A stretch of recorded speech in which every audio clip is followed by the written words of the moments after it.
의사가 낸 처방을 감히 간호사가 거른다고? 미친 거 아니야? 너무너무 일상적인 일이라 세상 사람들 다 아는 줄 알았는데 그렇지 않았던 오더 거르기. 비단 작금의 사태만이 아니라 원래 간호사들은 계속 오더를 걸러왔다. 의사도 아닌데 왜 맘대로 처방을 거르냐고. 환자가 생리통 때문에 평소 먹던 타이레놀 하나만 달라고 한다. 간호사는 환자한테 처방난 약들을 훑어본다. 혹시 이미 타이레놀이 들어가고 있으면 최대 용량을 오버해서 주면 안 되는 데다 캐로레프 같은 다른 진통제가 중복으로 깔려있을 수도 있기 때문이다. 타세놀같이 다른 척하는 같은 약 처방이 잠복하고 있지는 않은지 상호작용하는 약이 들어가는지도 봐야 한다. 그리고 타이레놀, 아세트아미노펜은 간에서 대사하는 약물이라 간 수치가 높으면 안 된다. OTPT도 정상 범위인지 혈액검사도 비워봐야 한다. 오케이, 모두 문제가 없다 그러면 이제 의사에게 전화를 하자. 쌤, 환자분 생리통 때문에 진통제 좀 달라고 하는데 평소에 타이레놀 먹었다고 하고 OTPT는 노말이에요. 99%의 담당인은 둘 중에 하나의 반응을 보인다. 1번 타이레놀 주세요.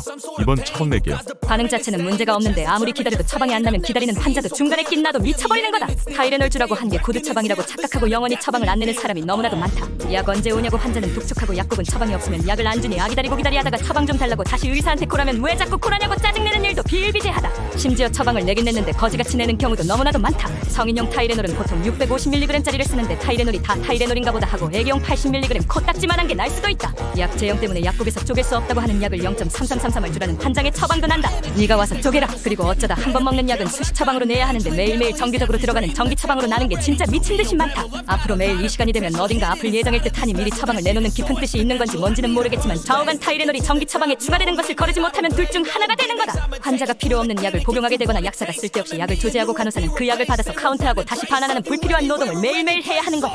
환자가 퇴원하거나 정기 처방이 잘못 추가된 걸 의사가 찾아내서 DC할 때까지. 이게 타이레놀 같은 약이라 별거 아닌 것처럼 보이겠지만 와파린 같은 중요한 심장약도 똑같이 처방이 잘못 날 수 있다. 피검사 수치를 보고 섬세하게 조정하는 약 용량을 줄이려고 반알 처방을 냈는데 원래 나 있던 한 알짜리를 취소하는 걸 깜박하는 경우 너무나도 많다. 그러면 간호사는 이걸 한 알반으로 늘리려고 하는 건지 반알로 줄이려고 하는 건지를 파악하고 의사에게 또 전화해서 처방을 정리해야 한다. 이게 다 오더거르기다. 웃기는 건 약국에서는 잘못난 처방을 바꾸라고 간호사한테 전화를 한다. 처방을 내는 것도 의사고 고쳐야 하는 것도 의사인데 꼭 간호사한테 전화한다. 간호사는 그 전화를 받고 처방 낸 의사한테 전화해서 처방 고치라고 얘기를 전한다. 바빠서 이따 내겠다고 의사가 짜증내며 전화를 끊었다. 처방은 안 나고 약국은 약을 안 올려주고 환자는 약이 왜 안 오냐고 재촉하고 투약 시간은 지나가고 인계 시간은 다가온다. 간호사는 결국 스테이션에 붙어있는 의사 아이디랑 비밀번호로 로그인해서 직접 고쳐버리고 만다. 이게 바로 불법 대리 처방이다. 엉뚱한 약이 처방나거나 용법 용량이 잘못 나거나 처방 종류가 잘못 나거나 시간이 잘못 지키거나 심지어 엉뚱한 환자한테 처방이 날 때도 많다. 이걸 못 걸으면 그대로 의료사고가 되는 거다. 업계 사람들은 다 아는 얘기지만 대학병원의 3월 처방은 눈뜨고 볼 수 없을 정도로 처참하다. 전산 시스템에 익숙한 3년차 4년차 전공의들도 오더 실수를 하는데 갓 들어온 의사들은 말할 것도 없다.